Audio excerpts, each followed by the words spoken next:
Hoje vamos falar de JSRE11, que é o terceiro maior fundo de lajes corporativas da indústria de fundos imobiliários e que já vinha sofrendo uma grande pressão aí no mercado secundário desde a pandemia, né?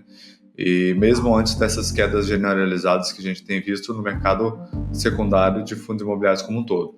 Então, vale entender como que está o momento atual do fundo nesse vídeo.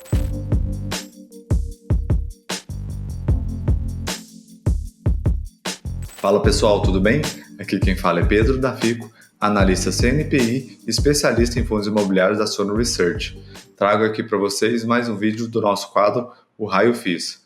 Lembrando que o intuito desse quadro é analisar e investigar com profundidade um determinado fundo imobiliário, avaliando suas principais características e especificidades, trazendo pontos de destaque, pontos de atenção para te auxiliar aí quando do seu investimento.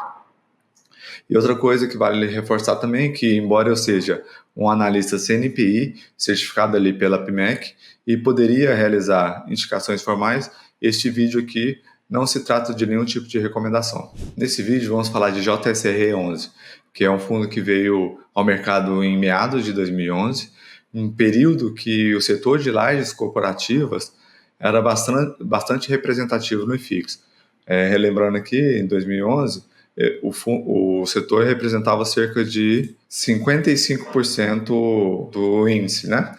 E hoje representa apenas 10%. Então, é bom observar essa evolução do setor corporativo. Então, quando o fundo veio a mercado em 2011, o setor corporativo era bastante representativo. Hoje, o patrimônio líquido do fundo é de 2,3 bilhões de reais, possui 96,6 mil cotistas e vem negociando numa liquidez média diária em relação aos últimos 30 dias, de quase 2,3 milhões de reais. Então agora, em relação aos principais pontos de destaque do fundo, como primeiro ponto a gente pode trazer que a gestão ela busca trazer as principais informações, movimentações de locatários, renovações, perspectivas futuras do portfólio, o que vai fazer, enfim, aqui no relatório gerencial, então dá para ter uma boa perspectiva do que o fundo tem feito no curto prazo, tá?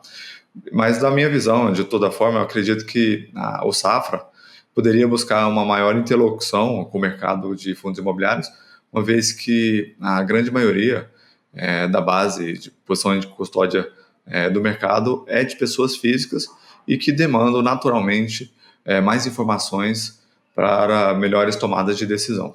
Então seria legal algumas melhorias aí no relatório gerencial. Como segundo ponto de destaque, a gestão ela vem conseguindo endereçar a vacância física do fundo, hoje de apenas 4,7%. Além disso, o fundo, a gestão, ela vem também começou a estruturar aquela estratégia de turnkey, onde o fundo realiza investimentos no imóvel para facilitar novas locações. Então, vamos verificar se isso vai ser mais uma praxe em outros imóveis do fundo ou se foi apenas mais um teste para verificar o andamento de novas locações. Ela também vale pontuar que a gestão ela vem conseguindo fazer revisionais, passar reajustes contratuais com os seus locatários, lembrando que hoje o prazo médio contratual é de 4 anos, sendo que 3% dos contratos vencem em 2024, e 4% em 2025. Então, no curtíssimo prazo, a gestão está bem posicionada em relação às desocupações revisionais. As revisionais, inclusive, são de 33% em 2024 e 28% em 2025. Então, no curto prazo, a gestão está focando em revisionais, ajustes contratuais, também, claro, tentando sempre minimizar a vacância do fundo. Como terceiro ponto de destaque, vale lembrar que o fundo ele possui uma participação em fundos imobiliários, hoje aqui 39 milhões, sendo que desses fundos imobiliários, uma grande parcela é do HGPO, que foi vendido para o Top 11 e gerou ganho de capital e amortização. Teve um rendimento extraordinário de R$ 130 lá no HGPO, que deve transitar na receita desse próximo mês, na ordem de quase 12 milhões de reais, que significa cerca de 57 centavos por cota. Além da amortização de R$ 57 por cota, que vai maximizar aqui a posição de caixa do fundo para cerca de mais 5 milhões, então deve chegar a 10 milhões na posição de caixa do fundo. Como quarto ponto de destaque, o fundo ele possui 122 mil metros quadrados de ABL, com apenas 5 imóveis na carteira, sendo o edifício Tower Bridge, duas torres lá do Rocha Verá, a Torre Marble e a Torre Ebony, o edifício Paulista e o Nações Unidas. E tem uma pequena participação de 700 metros quadrados lá no edifício Praia de Botafogo, no Rio de Janeiro. Dentro desse portfólio, ele possui uma boa qualidade construtiva, sendo AAA no Tower Bridge e no complexo Rocha Verá, e também no Nações Unidas, e AA, né, no edifício Paulista. Então, os ativos, vocês podem depois pesquisar no Google, eles têm ativos tanto em regiões primárias quanto em regiões secundárias. Nas regiões primárias não são as regiões mais óbvias, como Faria Lima, Jardins, por exemplo, mas estão ali em Pinheiros, no Berrini. Então, é um ponto que vale ser observado dentro da carteira de JSRE. Inclusive, acho que vale trazer aqui as posições dos ativos. Tem uma posição bem aqui, ó, não sei se vocês conseguem ver, no finalzinho da Berrini, uma posição aqui em Pinheiros, uma posição lá na Chucre Zaidan, que é o complexo Rocha Verá, e uma na Paulista, que é o edifício Paulista. Enfim, então são regiões, boas regiões, com bom padrão construtivo, que na prática tem permitido uma vacância mais baixa no fundo. Como a gente pode observar aqui, nesse book corporativo da Colliers do terceiro trimestre, vacância consolidada da Berrini nesse trimestre foi de 11%, com preço médio de R$ 90 por metro quadrado. A Chucre Zaidan, de 25%, com preço médio de R$ 103 por metro quadrado. E na Pinheiros ali 2%, com um preço pedido de 114 por metro quadrado. E na Paulista 2% também. Então, isso reforça também a motivação da baixa vacância por estar em regiões com vacâncias mais controladas. Tá? Como quinto ponto de destaque, a gente pode observar que esse desconto em relação à cota patrimonial, no valor contábil dele, é na ordem de R$ 19.400 por metro quadrado, sendo que com esse desconto aqui é como se o fundo negociasse próximo a R$ 10.000 por metro quadrado. Então, está bem abaixo do custo de construção, né, ainda mais pelo porte construtivo dos ativos, bem distoante, uma simetria muito grande em relação ao mercado corporativo de São Paulo. Então, o primeiro ponto de atenção é que, embora o fundo ele possua um vasto histórico de atuação, uma vez que ele veio ao mercado em meados de 2011, ele não conseguiu superar os principais benchmarks do mercado, ficando abaixo do CDI e do IMAB. E também ele ficou abaixo do IFIX, só que eu não coloquei aqui porque ele teve o início logo depois do JSRE, então poderia distorcer um pouco da comparação, mas aí vocês podem entrar na plataforma Mais Retorno e conferir. Na minha visão, isso aconteceu por dois principais fatores. O principal fator, um dos fatores, na crise que a gente vivenciou em 2014 e 2016, na crise do país, né, que impactou severamente o setor corporativo, e também na pandemia, que trouxe diversos questionamentos, restrições do trabalho, quanto à questão do trabalho presencial, home office, embora essa questão já tenha sido superada e as vacâncias vêm sendo reduzidas, como a gente tem evidenciado em nossos materiais. De toda forma, o mercado ele tem precificado o setor como um todo com risco adicional em função desses questionamentos, e bem como, principalmente, na verdade, naqueles fundos que possuem algum tipo de alavancagem e vacância mais elevada. Como segundo ponto de atenção, a gestão ela não apresenta de forma consolidada quais são os principais inquilinos da carteira, embora ela traga os inquilinos de uma forma geral, não apresentando qual que é o percentual de cada ativo para a gente avaliar os riscos direcionais. Em relação a riscos direcionais, a gente pode trazer o terceiro ponto de atenção. Tem uma concentração de 48% das receitas no edifício Tower Bridge, como a gente pode observar aqui, 48% no Tower Bridge, 18% no Complexo Rocha Verá, 16% Nações Unidas e 18% no Paulista.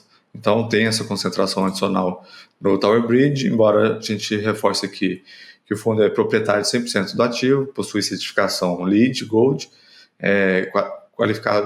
classificação imobiliária AAA, né, como a gente contou, e a vacância consolidada da região onde ele está inserido é bastante controlada, né, em torno de 11%, como a gente contou. Como quarto ponto de atenção, eu gostaria de ver uma reciclagem da carteira, né, não tem uma reciclagem de ativos.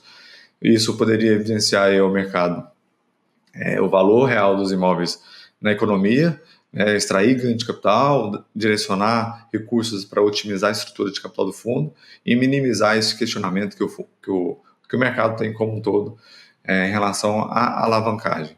Como quinto ponto de atenção, a gente pode trazer que a taxa de administração é de 1% ao ano sobre o valor de mercado e 20% tem uma taxa de performance de 20% do QCD e GPM mais 6.